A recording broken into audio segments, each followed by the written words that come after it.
Boom. Neil, we live? We're live. Welcome back, everybody, to another Off the Lip radio show. Tonight we are in Capitola, California. Brand new. Just down the road from Pleasure Point. Can't miss it. Just down the road from the Capitola police station. Well, we are right down the road from the police station, which is so appropriate for tonight's show, because tonight our guest is the one And only. top cop in Capitola, California. Newly appointed. Brand new. We're going to find out what the change is. But 21 years on the job here in the city of Capitola. Andy Daly is here. Congratulations. Good evening, everyone. Welcome to the show. First and foremost, you are... First and foremost, going to get the microphone. Yep, microphone right there. Tight. You are Tight. the chief of police. Yes, sir.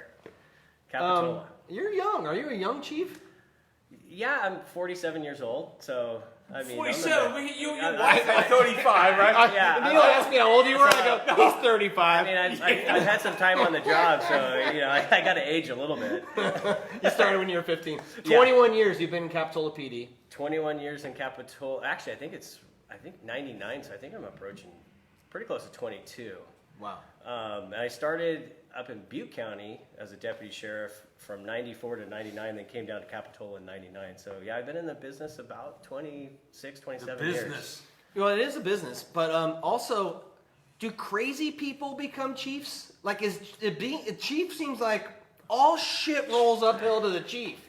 Yeah, heavy lies the crown for sure. Yeah. But I'm still, testing the water, so I'm just breaking in my pants, if you will.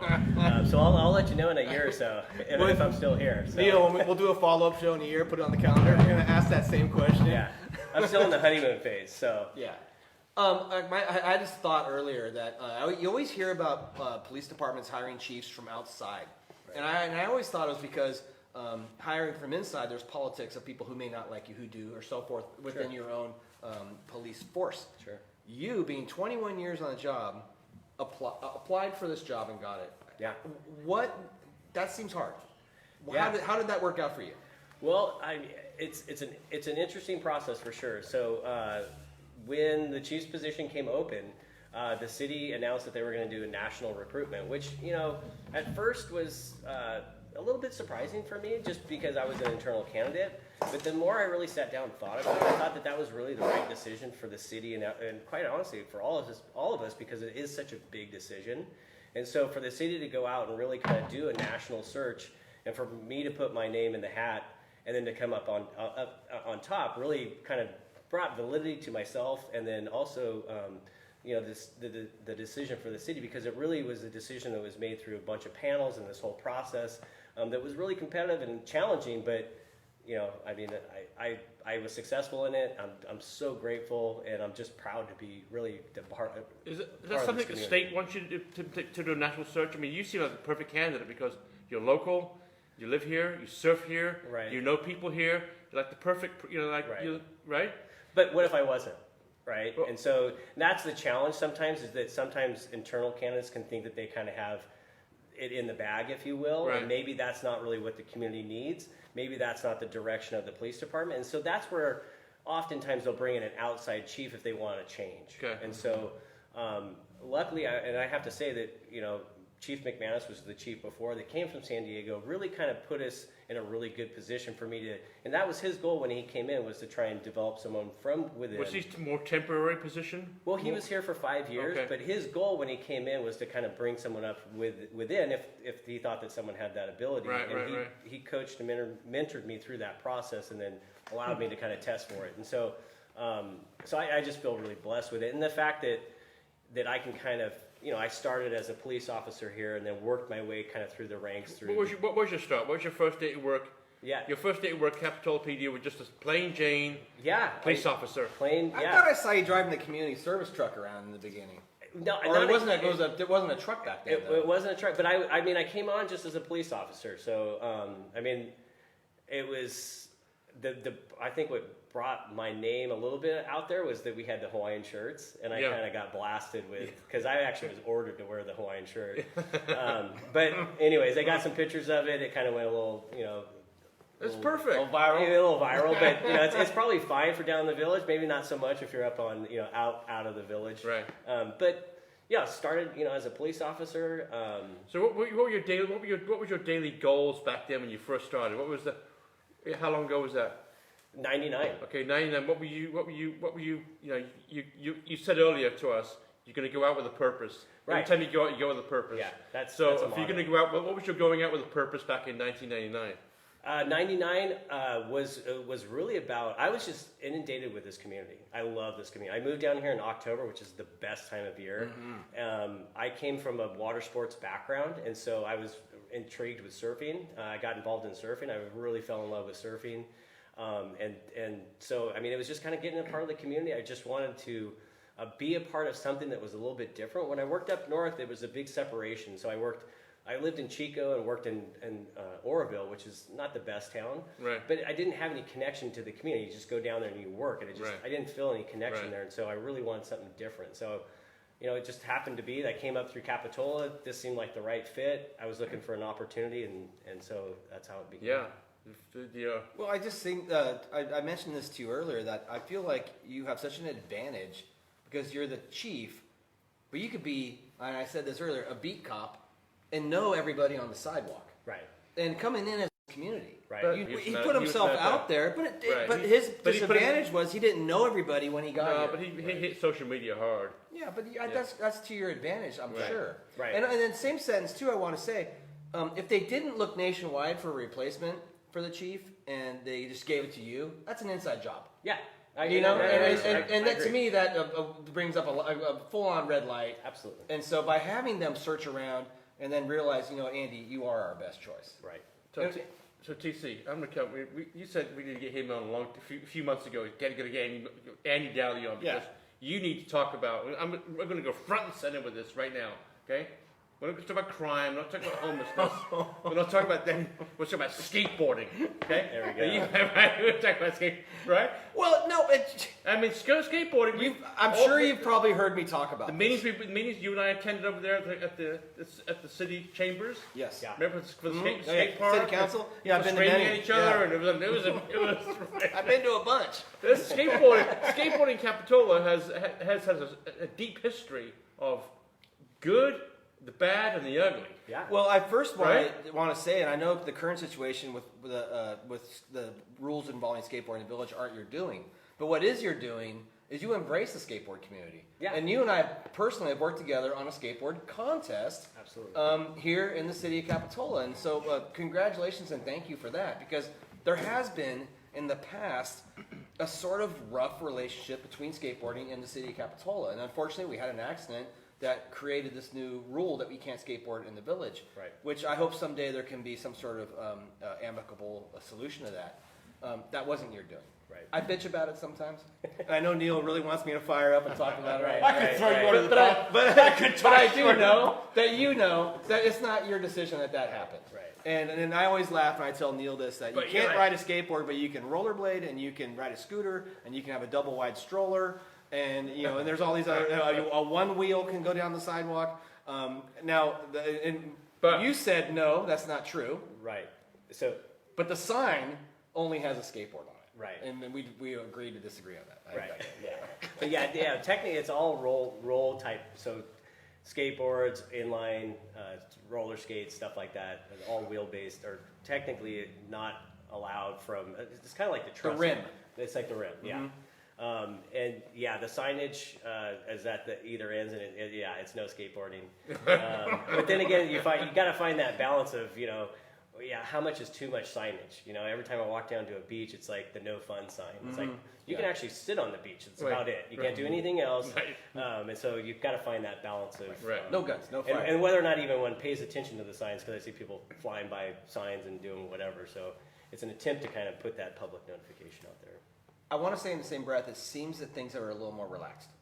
And I don't know if that's something that you have any involvement in or not, but it just seems like it's not as high on your level of law enforcement lately to Right. bust a 6-year-old trying to push a skateboard down the sidewalk. Right. You got other things you got to deal with. Yeah. And then we can move into that, because I know there's some items on your list that you'd like to tackle. Maybe we can talk about that. Like, is there something that you're coming in as chief with experience from the past 20 years that you hope you could create a program or tackle or make better? Yeah, I mean, I will say, you know, I thought long and hard about what the role is of like the chief of police for Capitola, and I kind of landed on the fact that my role is really to be that binding agent between the police department and the community. And so that's the things I'm going to be actively looking for, is just like Capitola, getting those opportunities to get the police department to engage with the youth, or whatever it is, with surfing or those different things, or the businesses or the community, the residents, finding those things that we can do to proactively go out and reconnect with the community. Because it just seems like through this pandemic and everything, we just haven't been doing that. Right. And I honestly, I'm worried a little bit in the fact that our newer officers haven't been engaging as much as they want to, what the community wants, and there's kind of like this place where. But there's been no engaging. It's part of the public. That's the problem, public right. public angle. There's no engaging with anybody anymore. Right, but that's so important, right? Because if we can't engage with the community, if we don't know what's going on down the village, if we're not out talking to folks, we're going to lose connection with that. And so that's really, as my role, I know that's my role as far as the chief, and kind of, like I said, getting with the community, making sure that we're in tune with what's going on. And so having that support from my end, because again, as the chief, I set that direction, they respond to that. And so even like in the last month with the holiday season and stuff like that, you know, I've really been encouraging our officers to get out on foot patrol, get out and talk to people, and just kind of make sure everyone's doing okay. Can I ask you a question about how did Capitola PD come about? Because there's no police force in SoCal, there's no police department in Aptos. Right. You know, I mean, how did Capitola PD, being a small little village, small little town, end up with the police department in the first place? You know, I mean, Capitola's unique, and Capitola, you know, they want their police department. We always say there's not a magic bubble around Capitola. There's a reason that, you know, the safety is from the police department. It's from, you know, the incorporation of the city. We have our public works, and we are responsive to the needs of this community. Yeah. And so Capitola is an interesting place because, geographically it's a small area, but we're very active, and there's a lot of needs. And we are not going to shootings every day, but we do have quality of life issues. Those are kind of our big issues. Are those quality of life issues that really impact, you know, the citizens, the businesses. Right. And today Capitola seems small, but back then it was a city before it was even incorporated as a city, because it was happening before SoCal and Aptos. Right. Yeah. Okay. There was a hub here back when Camp Capitola existed. It's been a long time like that. It was a vacation area, and they had the pier and everything. Right. I thought about the wharf tonight, and it is a pier. Yeah. And we call it a wharf, and it's a great argument and dilemma, because a wharf is not a pier, and we have a pier. Yeah. But I thought it'd be cool to put Christmas lights on it. That'd be an interesting idea. Yeah, and tonight I was like, man, that would be really cool with Christmas lights. You sponsor that, you know, Santa Cruz Apparel could sponsor the Christmas lights. You know what, LED lights cost very little and very little to operate, and I think maybe I could help sponsor that. There you go. Yeah. Maybe at the end or something. Lola's on right going, and she's like, oh man, what are you talking about? That goes through me. Sorry, hon. But I thought about that tonight. And there's some big events in Capitola we're missing, wharf to wharfs and things.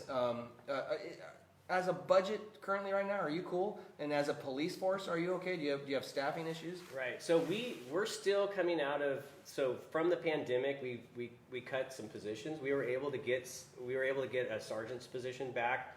We still have a police officer position that's frozen right now. We're at that point where mid-year where we're going to start discussing that stuff. And then at the police department, we're also down to half an analyst position. So we're slowly but surely kind of climbing back out of the pandemic. And trying to get our staffing levels up. But with having said that, a lot of the calls for service kind of went down during that period of time too, because a lot of people were at home. And so this community is a lot of, like I said, quality of life issues, and kind of petty theft is a you know, the commercial area on 41st Avenue. And so when people are home, we don't have as much of that kind of theft around town. And so our calls for service actually have kind of gone down. But I can already tell that as things kind of started opening back up, we're starting to ramp back up with our calls for service. So we need to get back up. I lived on Depot Hill. I always thought Capitola. I'm like, God damn it, another event. Every event. This place is a money making machine, right? Every weekend it's like, God damn, I can't drive through town on Saturday because there's some kind of something going on. Well, and I think that's to your point why the police department is so important with Capitola, because we do have so many special events. I mean, we essentially run from Memorial Day all the way through now through October. Every weekend is something. With A lot of event stuff. after Right. event. Well, I always say, and I describe it as it's like Avalon. You know, Yeah. it is like a little Catalina Yeah. here, and you do need. First off, you want your tourists to be safe. Yeah. And you want to keep the and that's a big part of. I use Mexico as an example. Mexico beach towns are very safe because they know the tourist is very important, and Right. so I understand why. So, if in your ideal situation, would you have more police officers for Capitola? I think our current staffing levels, if we can get to our staffing levels, that's the challenge: is getting hiring competent people that pass all the background, and it's a very competitive market. I think our current staffing levels are adequate right now.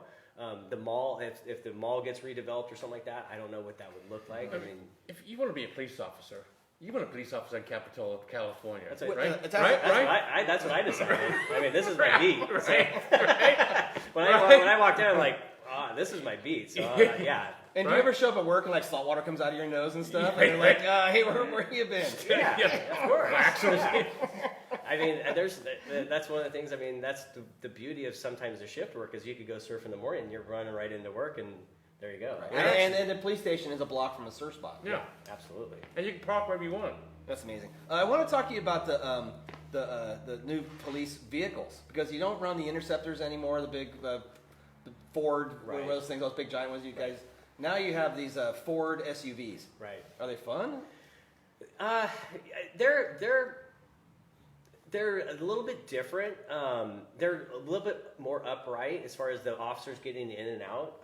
I think the next generation I see it's coming is the electric market, and I think that's going to be interesting. And I know that there's some opportunities out there to tap into some of that electric vehicle market, and that's one of the things. Actually, one of the things I was kind of looking forward to is reaching out because we're a part of a Monterey Bay energy group, and they have funding that's available, matching funding. If we could reach out and get that funding and we could support it, maybe get an electric vehicle and maybe turn it into like a traffic car or something like that. Just to kind of explore. I know Seaside, I think some of their fleet's electric. And I think Ford's coming out with a new electric vehicle, and there's quite the market's getting there, and that's going to definitely Right. give Or the motorcycles? I Well- know Scotts Valley runs. Because a couple. you got electric motorcycles, right? We had a Zero. The officers didn't.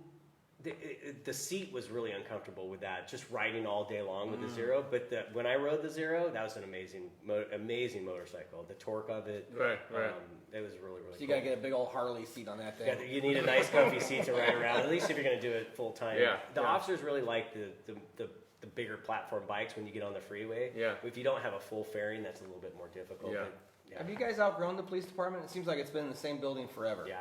Well, we got a remodel when they had the flood, when the pipe The broke. pipe broke, and right. that- Mhm. And so that we were able to kind of reconfigure the inside, and so we fill it up, but it's like I said, we haven't increased our staffing. So And where was your officer? There's no room. There's no room in Capitola. Well, and that's the thing. I mean, That's there's it. been talk about City Hall moving and Yeah. doing different things. You would obviously probably go with them.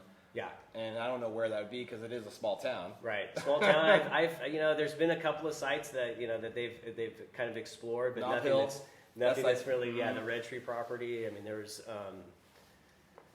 been a couple of sites. There's one on 41st Avenue. I think there was the hotel that kind of up on behind the Post office. post office, stuff like that. That was a big piece of property up there. But Knob Hill seems perfect though. To Knob me. Hill, the Red Tree property. Yeah, because you and can zip right up to 41st from there. yeah. They- Yeah. So Close the to mall, freeway. Capitola Mall, which you have a store in, Yes. is it a problem for you or is it an asset for you? Right now, I mean, the mall, it's trying to survive, right? And so they're trying to get the businesses in there. Brian Kirk's up there doing a really good job trying to get the I agree. businesses. Brian's doing a great job. Yeah, and he's really trying to kind of get some good energy in there. But it's tough economy, especially trying to open businesses right now. I'm not sure that there's a lot of businesses that have been opening, definitely during this pandemic. We're starting to see a little bit more. Right. But as it is right now, I mean, I've seen the mall when it's been kind of thriving. But again, that was a different time when malls were just a little bit more, Right. a little bit more popular. Right. What do you see as the future of the mall? What's going to happen up there? I mean, you've seen plans, TC, right? And It looks great. Right. Big plans. Yeah, Right. I mean, I've seen the plans. I mean, it's exciting. I think having It needs a big change. It needs a huge. The days of J.C. Penney and the Right. Sears are not happening anymore. Right. Well, and the big kind of box stores, it's such a big piece of property, and there's a lot of really exciting things that they can do with that space, with a mixed use and some public and some open spaces. They're looking at reconfiguring some of the roads so they intersect, and just really bringing that kind of residential and business and the kind of, I don't know if it's like Santana Row, but it's definitely that kind of mixed use type. Right. I saw in the plans, Capitola grows just about 10% with that project. Yeah. Population. Yeah. Which is, well, I mean, that's a gigantic increase. Right. So your budget would have to increase 10%, and right. that's, So yeah, I mean that was part of the piece of it was the residential. I think because our population is like a little over 10,000 people, and they were looking at adding another 1,000 people, which increases the traffic, the traffic, right. the flow patterns, the calls for service. All those things are absolutely a piece of that. That's a big toss right there. That's Yeah. going to be a big change to Capitola. But there's so much room up there. As you said, it's a big piece of property. There's so much you can do up there. Right. And That would benefit Capitola too, I would think. well, I think that's the challenge. They're trying to find that balance where it's going to be a benefit to the community, right? Yeah. So if you're going to add something, then the community needs to benefit from it. Right. So what that looks like, that's. We just had the 4 mayors here, right? Yvette Oh, Brooks, yeah. right? Jimmy Dutra from Watsonville, and my friend from Scotts Valley, and Donna Myers from Santa Cruz. Yeah. And they all have, being 4 mayors within a close range of each other, they all had different. It was so different for Right. like Yvette to Jimmy Dutra, So their problems, their their needs. problems, their Right. issues, their situations. Do you find that with your mates like Santa Cruz PD? Do you deal with homelessness in a different way as what they do, or are there problems? Are your problems smaller than what everyone else's problems are? I wouldn't say smaller; they're just different, and you handle them with how you handle those different issues, or it just depends on the environment and who the stakeholders involved and everything. Right. Santa Cruz is different than Capitola. It is different, but there are kind of commonality problems that do, kind of are in Santa Cruz that kind of migrate this way. That we have issues that kind of go that way because it is a small community. So we have competing problems, but the overall, I would say Santa Cruz County is really fortunate in the fact that we do all the law enforcement agencies work really well together, and we have to have a common kind of stance on a lot of this stuff. The challenges are just, at the pushback on stuff, or if someone challenges something, it's very, very vocal down in Santa Cruz, and so you're going to get a lot more kind of outward emotions with the different issues that they have. This is not necessarily as prevalent here, but the issues are still here. Right. You guys have a lot of businesses in this town. I mean, this is one. I mean, we just sat in another one, right? With the Brit. A lot of restaurants down here, and they're trying to survive. Yeah. How's Capitola? Has there been some leniency towards tourism as far as as far as mandates are concerned with California mandates, masking and stuff like that? I mean, has there been some leniency as far as Capitola PD? Not lenient. I mean, we follow the state guidelines. I mean, we want to make sure that we're providing a safe environment that people can come down here and enjoy themselves. We don't want to get in the habit of being the mask police. We don't want to go. There's a position that when this pandemic initially started, where there was a pretty strong stance with that, and it was pretty quick that we realized that was a very uncomfortable position for us to be in, with understanding the mask mandates and what that means and how you do the enforcement. And so we took an early stance of really kind of doing more of a educational piece of it and explaining what it is, but not really taking that really hard stance of the mask mandates. The other thing the city did, to try and stimulate the economy down here was the outdoor dining. Yeah. And that's, currently going through even our city council right now, where they extended the outdoor dining. They're looking at the permanent outdoor dining and what that's going to look like. And so, that's going to have some impact on the parking, which is precious down here. Right.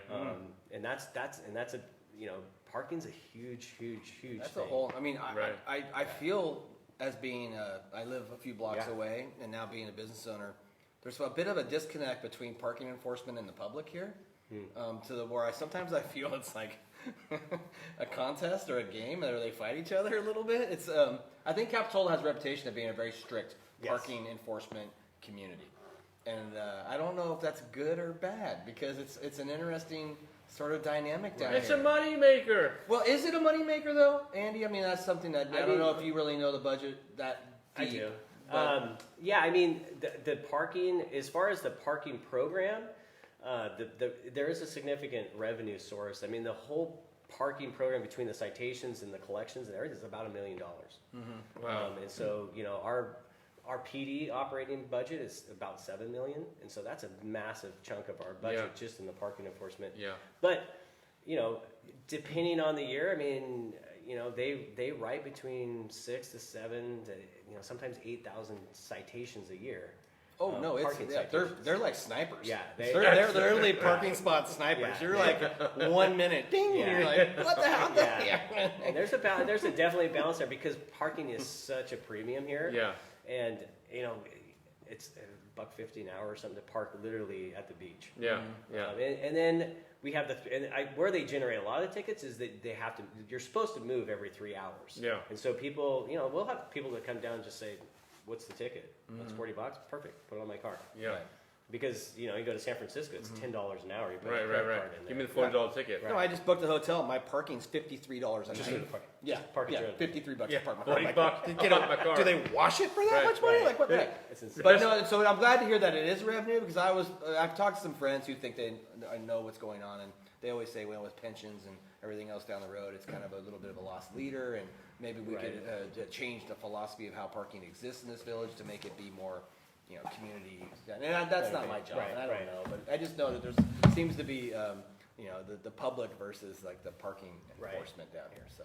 It's I mean, like I said, parking is a premium, and I mean, our parking permit program. You know, we have Tracy Hernandez, who's the one who kind of manages it. I don't even know all the ins and outs of it. It's so complicated. There's so many different permits and where you can park and can't park and what permits go in certain areas. It's really confusing. You know, we constantly reevaluate it to try and make it easier. Even the pay stations was just a nightmare trying to figure out how to, you know, for someone just to make a payment. Yeah. It's amazing. Well, no, you know, I got sucked into one because the village had 3-hour free parking, Right. but the big lot doesn't. Right. And so I parked up there because I didn't want to take up a parking spot in front of my business. I ticket. wanted it for my customers. So I was like, oh, I got 3 hours free. Nope.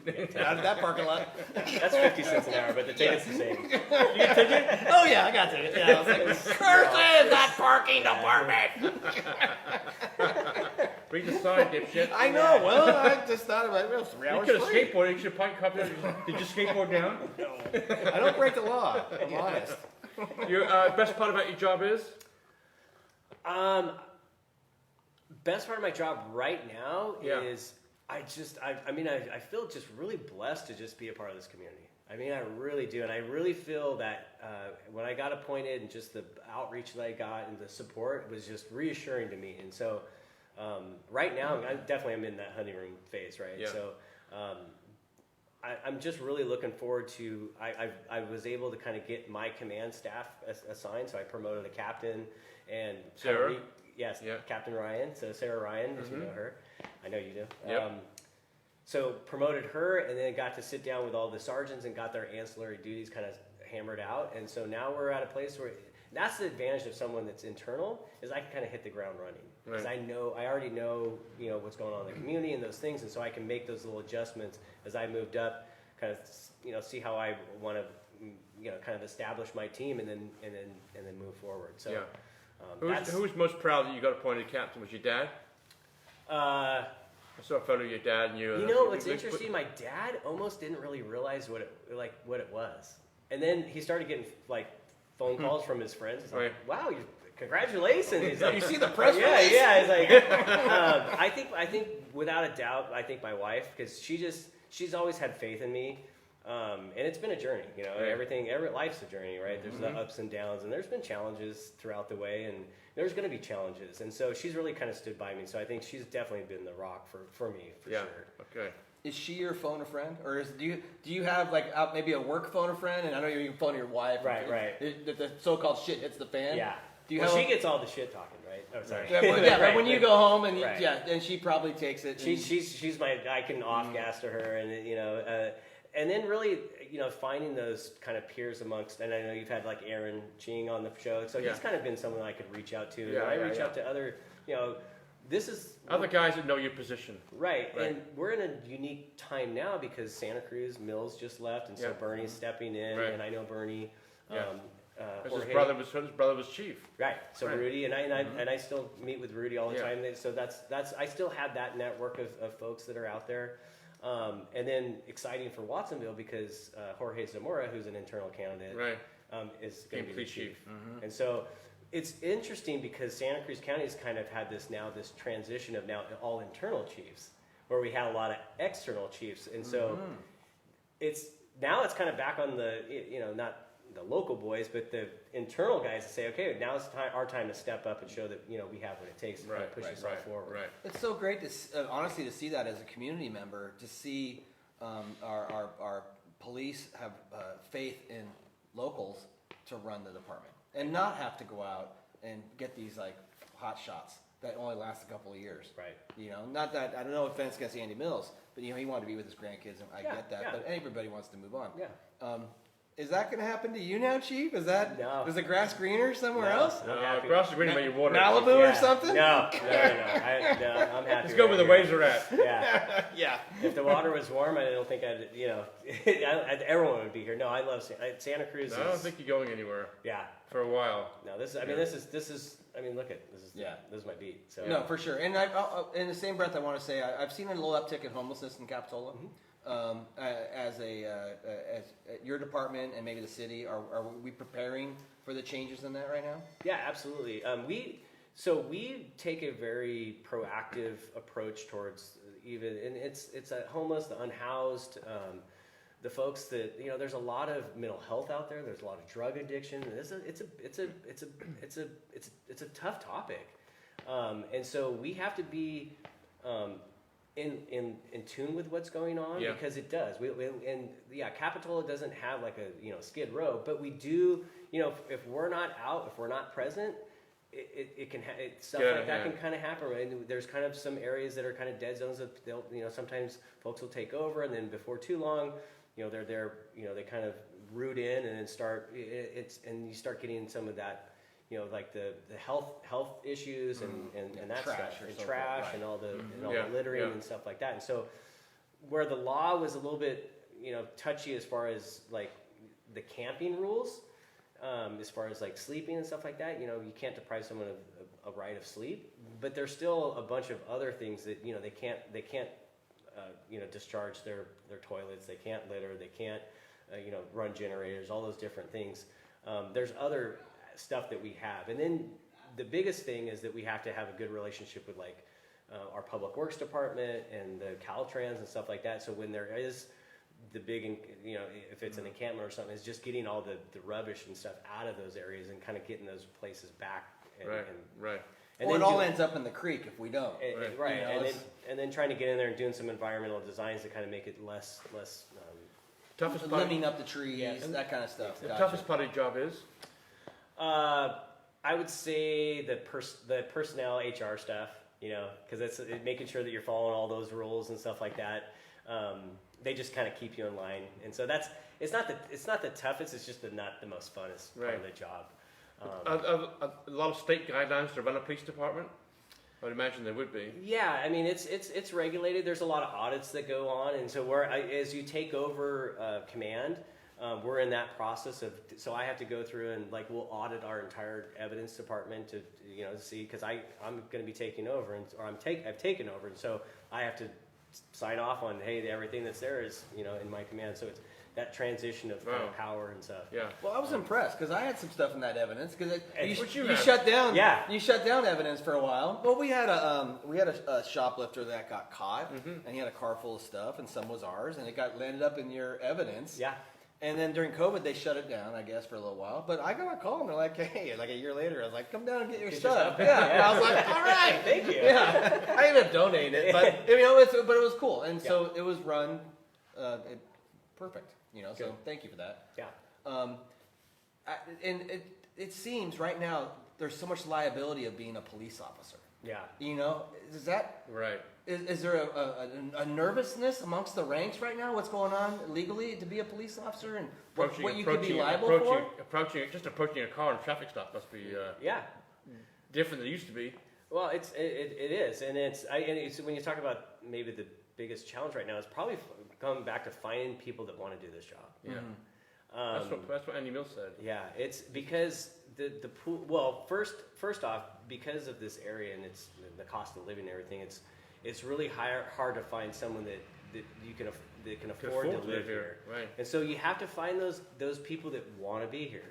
And a lot of times it is like local people that have grown up here or have family ties that want to be invested in the community. And we want to hire people that again want to be a part of this community. I don't want them, just So showing up you're no here. different. You're no different to like a business like his. Like you're trying to hire Right. people. Yeah. Right. Same Yeah. thing you're doing. Yeah, You're trying to hire someone that fits your mold. Right. And so back to your point on the finding people and is it dangerous out there? Yeah. I mean, coming off of George Floyd and all that and everything that was going on, I think law enforcement took a pretty, at least a pause as to evaluating what, moving forward, what's law enforcement going to look like? Right. I will say, having been in law enforcement for 20-something years, over 20 years, how we do policing back in the late 90s, early 2000s is totally different than it is today, Right. and better.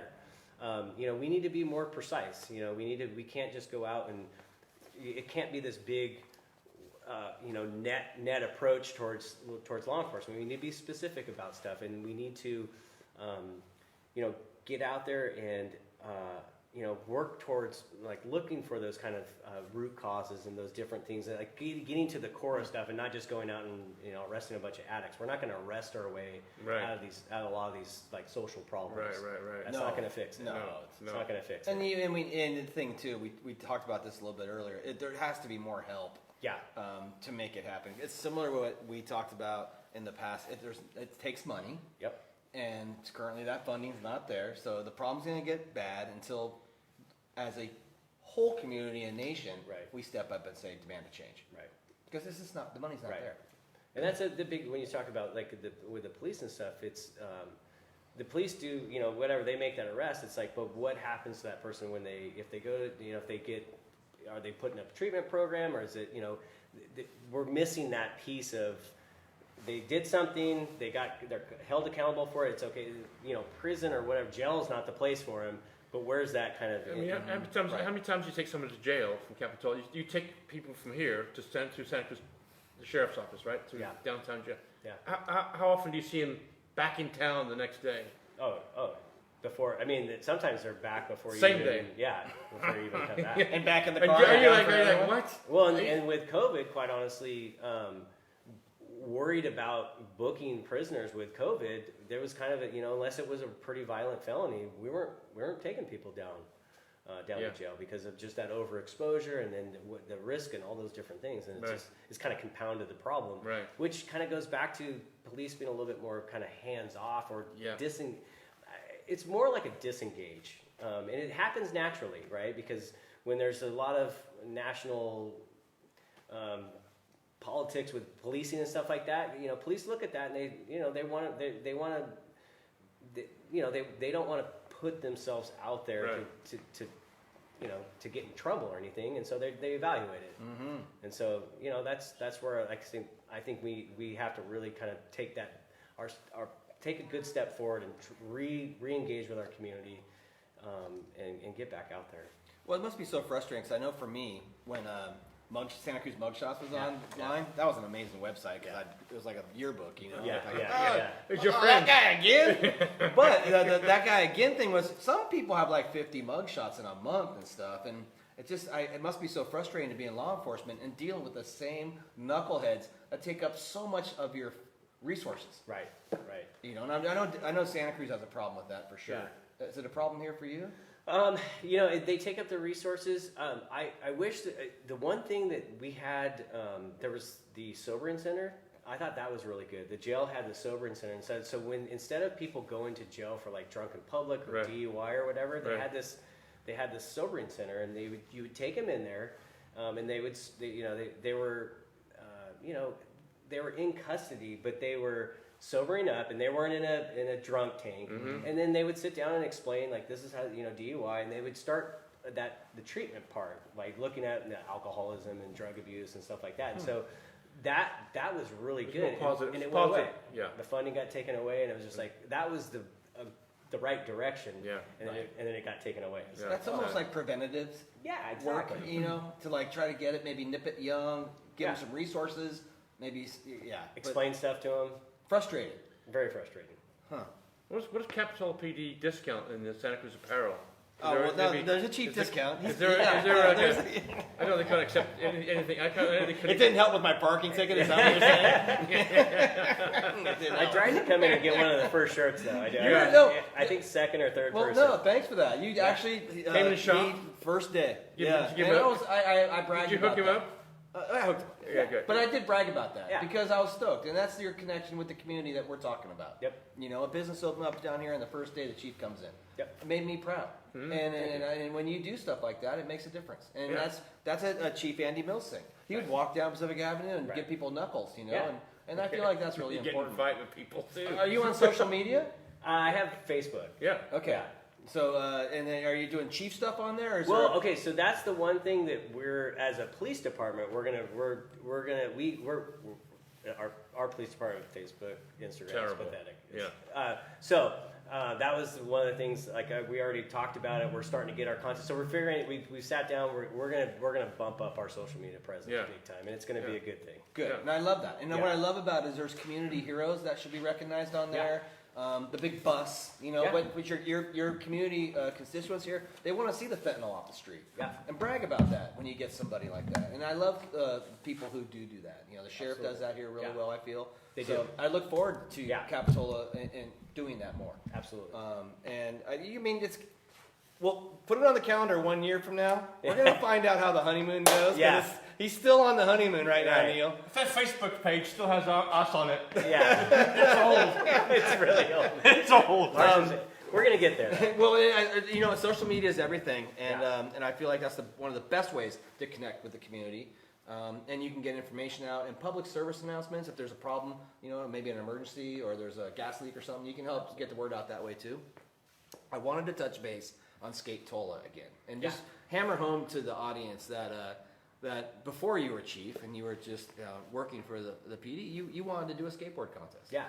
And where did that all come from? Like that was all you. Yeah, it was. You know, we were actually at a team building event in Monterey, and we were discussing ways to kind of connect. And one of the things I was like, man, I really want to do something with the community, the youth, and I love skateboarding, surfing. I'm one of those guys that likes that stuff, and so I was like, you know, the police department, and Capitola's always had that can't skate in Capitola. That was on the back of my ticket book, by the way, back in the day. That was an honor. It's true, though. It's true. And it was, and so I was like, you know, when we have the skateboard park, I'm like, why doesn't the PD put together a skateboard event? And so I reached out to you. Yeah, it was great. And you were like, let's do this. And so thankfully, like I said, you took the lead on it and helped organize it. And I thought it was a great success that first year. I thought so too. Was COVID got in the way. COVID got in the way, but we're going to bring it back. So actually, the Capitola Public Safety Foundation just gave me $500 to help kind of Get the to ball get it rolling. There you go. Love it. You're gonna be busy, going, TC. No, it's great. It's a great event, and I saw a difference in it. Yeah. You know, because I am sort of in the middle of that relationship between skateboarding and the city of Capitola, and I see both sides. And after that, I did see a positive change in that, and so it does make a difference. And you know these kids. Yeah. It's the same kids. Yeah. You've been here. And that's what I do think is a great advantage to you being the new police chief is that you know these kids. Right. They're all sitting out here They're every day. Yeah, they're here every day. You know, and so They and probably know their parents. Yeah. And, and that's the They're you see ordering them grow McDonald's. up. You know, it's great. And I love that how our community has that policing philosophy right now. Yeah. And it's I guess it's a social experiment. We'll find out. Yeah. But I'm looking forward to seeing the success you're going to have here. Yeah, and I have to say though, the people that I'm working with in our police department are amazing. I mean, they really are, and they're very professional.